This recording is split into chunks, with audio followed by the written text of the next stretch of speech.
હરસ એટલે શું? સાદી ભાષામાં આપ કહો કે હરસ એટલે શું? હરસ અથવા તો અર્શ અથવા તો પાઇલ્સ અથવા બવાશીર અથવા હેમેરોઇડ્સ, આ બધા એક જ બીમારીના અલગ અલગ ભાષાના નામ છે. કે અરિવત પ્રાણાન હરતી ઇતિ હર્ષાંસી. અરી એટલે દુશ્મન, જે દુશ્મનની જેમ તમારા પ્રાણને હરી લે એને અર્શ કહેવામાં આવે. પણ અહીં સમજવાની બહુ જરૂર છે કે દુશ્મન સીધો જ તમારા પર પ્રાણઘાતક હુમલો નથી કરતો. તમે એને એટલો બધો સમય આપ્યો કે એના મનમાં તમારા પ્રત્યે એટલો બધો દ્વેષ વધ્યો, એટલે તમે સતત એની સાથે દુશ્મની રાખી, ત્યારે એ તમારા પર પ્રાણઘાતક હુમલો કરવા માટે તૈયાર થયો છે. કોઈ જોડે આજે તરત ઝઘડો થયો અને તમારો આજે જ પ્રાણ લઈ લે એવું શક્ય નથી હોતું.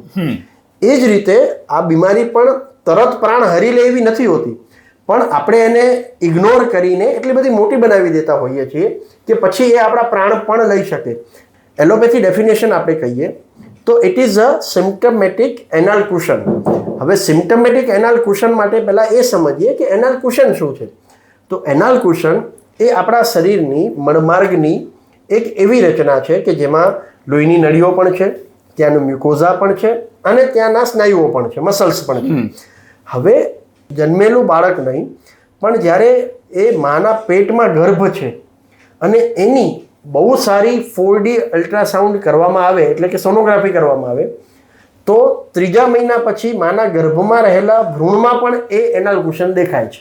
ઓકે.